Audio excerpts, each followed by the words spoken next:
হরে কৃষ্ণ, রাধে রাধে। মৌমিতা পরিবারে আপনাদেরকে জানাই অনেক অনেক শুভেচ্ছা ও অভিনন্দন। আজকের আলোচ্য বিষয়টি হচ্ছে 2026 সালের বাংলার 1432 বঙ্গাব্দে মাঘ মাসের অমাবস্যা অর্থাৎ মৌনী অমাবস্যার সম্পূর্ণ সময়সূচি জানব পঞ্জিকা অনুসারে, অর্থাৎ অমাবস্যা তিথি কখন শুরু কখন শেষ, অমাবস্যা নিশি এবং ব্রত উপবাস কখন পালন করবেন এবং এই দিন গঙ্গা স্নান, দান এবং অমৃত যোগের সময়সূচি। এর সাথে আরো জেনে নেব মৌনী অমাবস্যার দিন শাস্ত্র অনুসারে কি করবেন কি করবেন না এবং কি নিষেধ আছে, এই সব কিছুই জানবো আজকের এই ভিডিওতে।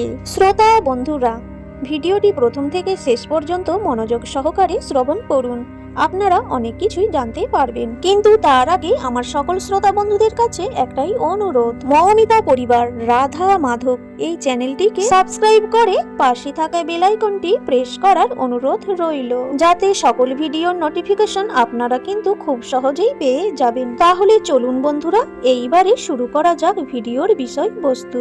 সনাতন ধর্মে প্রতিটি তিথিরই নিজস্ব আধ্যাত্মিক তাৎপর্য রয়েছে, তবে অমাবস্যাকে স্নান, দান, প্রার্থনা ও পূর্বপুরুষদের শান্তির জন্য বিশেষভাবে ফলপ্রসূ বলে মনে করা হয়। এই অমাবস্যা তিথিগুলির মধ্যে মৌনী অমাবস্যা অন্যান্য অমাবস্যা তিথির মতোই পূর্ণময় অমাবস্যা হিসেবে বিবেচিত হয়। মাঘ মাসের কৃষ্ণপক্ষের অমাবস্যা তিথিতে উদযাপিত হয়। এই তিথি আত্মশুদ্ধি, নীরব ধ্যান এবং পূর্বপুরুষদের কল্যাণের জন্য একটি অনন্য সুযোগ প্রদান করে। মৌনী অমাবস্যাকে মাঘী অমাবস্যা বলা হয়। এই দিনে নীরবে জপ, ধ্যান এবং সেবা করা ভক্তকে বিশেষ পুণ্য প্রদান করে। শাস্ত্রে বলা হয়েছে যে এই দিনে গঙ্গা স্নান এবং দান করা জাগতিক বন্ধন থেকে মুক্তি দেয় এবং মোক্ষের পথে পরিচালিত করে। মৌনী অমাবস্যার দিন গঙ্গা, যমুনা, নর্মদা, সরযূ এবং অন্যান্য কোনো পবিত্র নদীতে স্নান করা অত্যন্ত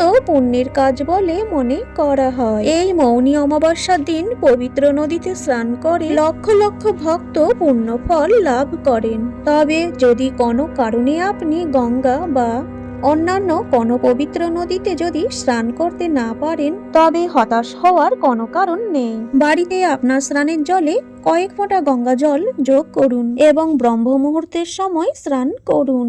এটি গঙ্গা স্নানের মতোই পুণ্য হিসেবে বিবেচিত হয়। উপরন্তু সন্ধ্যায় আপনার বাড়ির দক্ষিণ দিকে একটি চারমুখী প্রদীপ জ্বালান। এর মাধ্যমে পূর্বপুরুষদের আশীর্বাদ পাবেন এবং আপনার বাড়ি শান্তি ও সমৃদ্ধিতে ভরে উঠবে।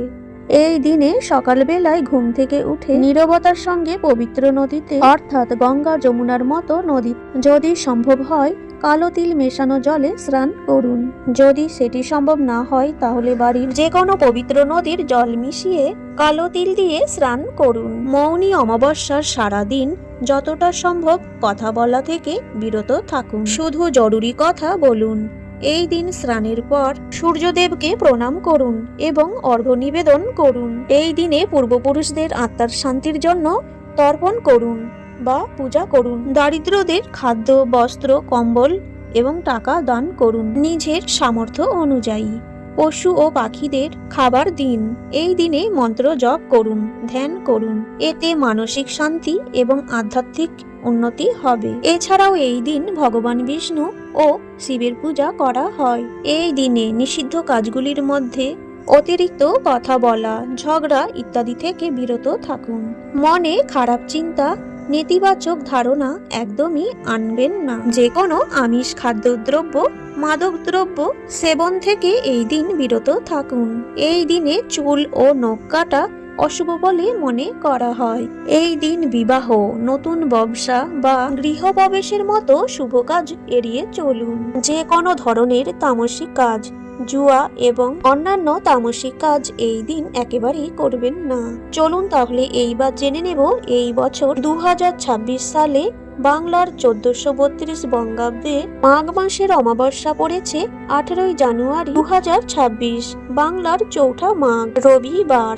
এই অমাবস্যাটির নাম হলো মৌনী অমাবস্যা। মাঘ মাসের মৌনী অমাবস্যা অমাবস্যা তিথি শুরু হচ্ছে 17 জানুয়ারি 2026, বাংলার 3রা মাঘ শনিবার রাত্রি 12টা বেজে 13 মিনিট গতে। মৌনী অমাবস্যার অমাবস্যা তিথি সমাপ্ত হবে 18 জানুয়ারি 2026, বাংলার 4ঠা মাঘ রবিবার রাত্রি 1টা বেজে 30 মিনিট 45 সেকেন্ডে।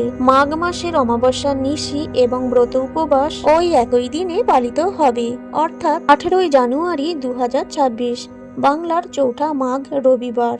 এ বছর মৌনী অমাবস্যার দিন গঙ্গা স্নানের সব থেকে শুভ সময় হতে চলেছে ব্রহ্ম মুহূর্ত, অর্থাৎ সকাল 5টা বেজে 27 মিনিট থেকে সকাল 6টা বেজে 21 মিনিট পর্যন্ত।